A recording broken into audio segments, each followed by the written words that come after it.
Hi guys, I'm Dylan, and after a pretty long hiatus, I'm back with episode 4 of the LoLClash review. I've learned a ton about the game in the past few months, so I'm really excited to be able to bring back my video series. The first two episodes I'm going to come back with are going to be talking about jungle pathing, and although I think the next episode is going to be a little more playmaking focused, this first episode is going to talk about how some of the best junglers control space on the map, and I think it's just something that really isn't talked about a lot. I have some clips from Champions Summer, the NALCS playoffs, as well as, of course, Worlds, and we're going to take a look at the jungle pathing of some of the best junglers out there. So before we get into the World stuff that I'm sure everyone wants to see, we're going to hop in a time machine and go back to Champions Summer quarterfinals, when the KT Arrows played against Naj and Whiteshield.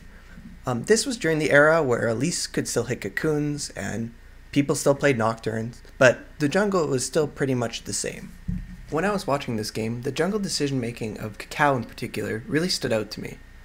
Where I think many Elise players at this time would try to make early plays on the map, Cacao rushes level 4, goes back and purchases a bunch of wards. Just as this happens, the KT Arrows bot lane actually wins a trade and begins shoving the wave. In addition to this, Cacao already has knowledge of Nocturne's location because of his ward start. He actually put his ward start on Elise at the enemy wraiths.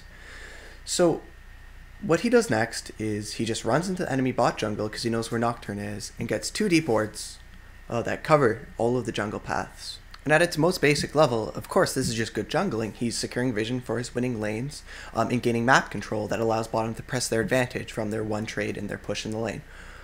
But what I think stood out to me a lot more about this jungle pathing is the level of control it gave the KT Arrows over the rest of this game. If you factor in not only what's happening now, but what's going to happen, I actually thought this was pretty smart. If you look at the team compositions, Whiteshield's team composition is basically using the Nocturne, Ziggs, Ezreal combo. It's like a double global combo with the Nocturne in order to exploit the immobility of Syndra and Kog'Maw. It's a comp specifically designed to kill mobile targets. And in addition to this, the Arrows really don't have a lot of strong kill setups on their team. If Ziggs misplays, or bot lane misplays really hard, they can definitely set up kills, but nothing's guaranteed. Nothing's the sort of kill you can just force. Meanwhile, in the top lane, Shyvana's just slowly losing lane, but isn't really diveable. So Cacao here is playing a ganking jungler, and he's in a position where it's really hard for him to make plays, but he still managed to use his jungle pathing to deny a very scary and potent kill setup that Naj and Whiteshield has. So, when Watch hits level 6, he actually does something that's pretty smart, and he brings a pink ward with him when he goes to clear his own blue buff. The pink ward at the blue buff secures the path to execute a lane gank bottom, which is of course a really strong play that Naj and Whiteshield's team composition needs to make. Unfortunately, he spent the last 2 or 3 minutes walking through wards, so it's pretty hard for Watch to set up a play with his first ultimate. And you can see how the vision snowballs. Syndra now has the knowledge of Nocturne's location, so can go get a ward at the enemy wraiths. Later in the game, Cacao makes a pretty cheeky play, and goes to actually solo the dragon by himself, using some of the vision that the bot lane and himself have acquired. So this dragon wasn't completely related to his early jungle pathing, but you can see how Cacao still makes great use of himself on the map when there isn't a lot of early aggressive plays to be made. So you guys might be thinking, Dylan, this is just a jungler running into the enemy jungle and putting down a couple wards. And in a way, you're right. But not all vision control is made equal, and some jungle pathing leads to more effective vision, more effective control over the game. In addition to this, the first clip had a pretty tame jungle matchup with Elise versus Nocturne. But our next clip will show how with a more aggressive jungle matchup, and with an advantage on your team, you can use map control to really snowball a game. And for this, we're going to take a look at a game Cloud9 played at Worlds versus Kaboom Esports. In this game, there were 3 main factors that allowed Meteos to take a lot of control over the early game. The first is the jungle matchup. Kha'Zix has a great time juggling against Elise if Elise can't make a play early. If Kha'Zix gets just a little bit ahead, it's very easy for him to completely dominate Elise's jungle and take control over the map. The second factor is Danagorn's jungle pathing this game. As his lanes are having a lot of trouble, he spends a lot of time running around trying to help his lanes and make a play. Unfortunately, none of these plays are well calculated and end up in him basically failing 2 ganks. This puts him at a pretty bad tempo disadvantage in the jungle, and gives Meteos a pretty large experience advantage as he just rushes level 4 and goes back to get wards. And last but certainly not least, bot lane is winning really hard. Winning a lane this hard is usually enough to win a game in a competitive setting, but what I'm interested in is how Meteos uses his jungle pathing to help snowball the game. So here we can see after going back, Lemon Nation and Meteos take a full trip through the enemy spot jungle as Sneaky runs back to lane. And they're going to get 2 deep wards deep in the jungle and a pink ward on the enemy tri-brush. While this is going on, Danagorn fails another gank in the top lane. And basically as soon as this pink ward gets dropped, this game is pretty much over. Danagorn can't run into his bot jungle because Kha'Zix can just duel him. In addition to this, bot is just going to snowball out of control, giving them a free tower and a free dragon. Also, Hai can just walk into the enemy bottom jungle at any point in time, and it puts a great deal of pressure onto the map. Again, not a super complicated example, but it shows how good jungle pathing can help to really take control over a game. When I was watching Worlds, I actually noticed that most of the junglers, specifically on Kha'Zix, weren't asserting themselves in their opponent's jungle like Meteos did in that game, as much as I would have liked to see. And it's something that I'm definitely going to be looking at going forwards in Worlds and looking at the next matches.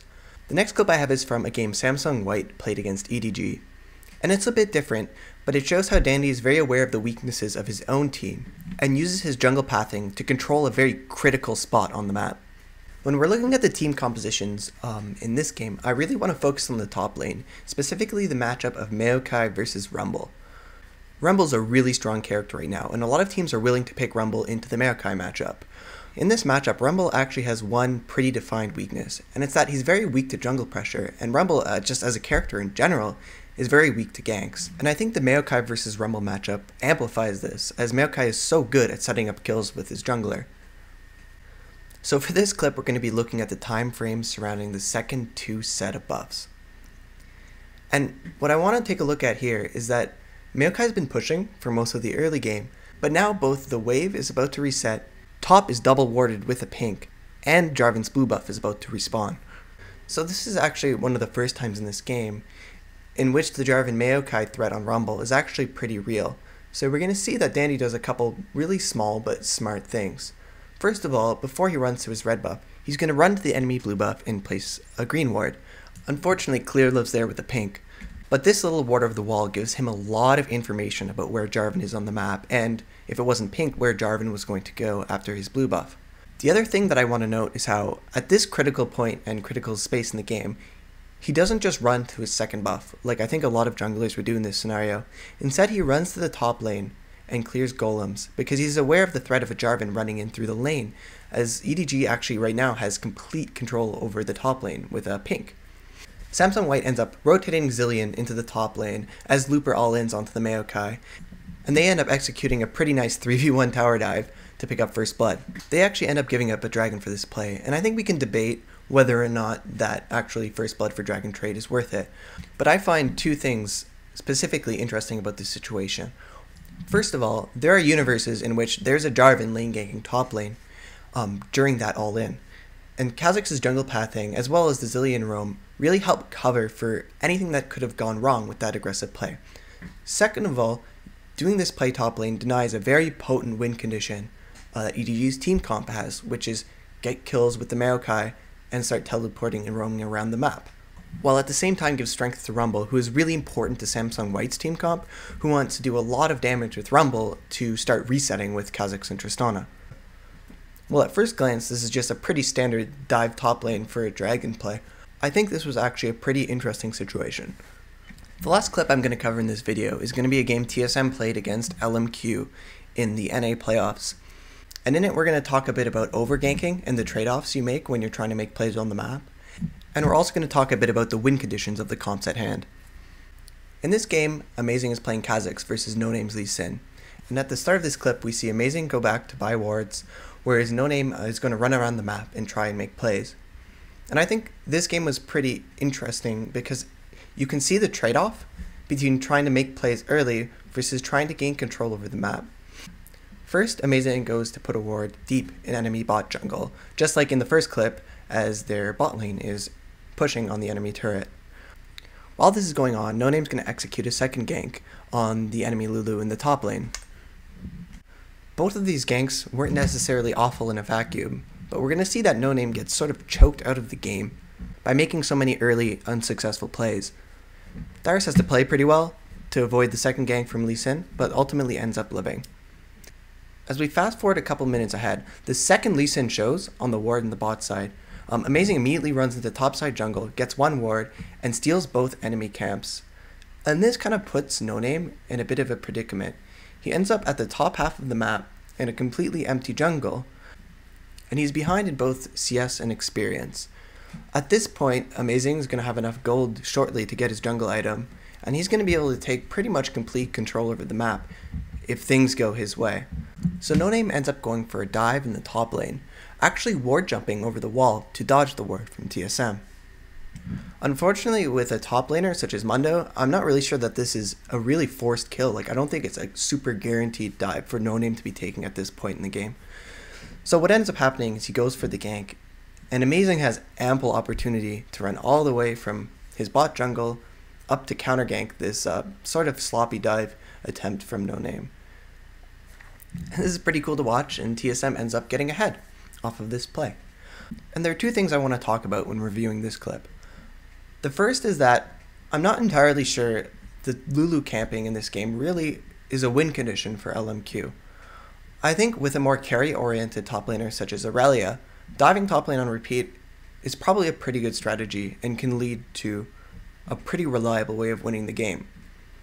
But I'm not sure with a top laner like Mundo, it's really worth centering your game around. Lulu is still going to be effective in team fights, regardless of if she gets a little bit behind early. The second thing I'd like to see is how this game would have played out if there wasn't that first blood top. It would be interesting to see what Kha'Zix can do with a jungle item advantage over Lee Sin, and the other ways that they could have won the game through counter jungling or diving lanes. So that's all I have for this episode. I hope that these clips help you to think a little bit more when watching the jungle pathing of professional games, and notice some of the more discreet things that are going on in the minds of the junglers. I by no means am saying ganking is bad. The next episode is going to be on a lot more kill setups and gank setups and what you can do to set up first bloods. But jungle control is something I've really wanted to talk about for a long time, so I decided to put it together for my first episode. As always, it really helps if you guys can follow me on Twitter and subscribe on YouTube, so it helps me to keep putting out content. Feel free to shoot me questions on Twitter. I'm usually around to answer. Thanks, guys.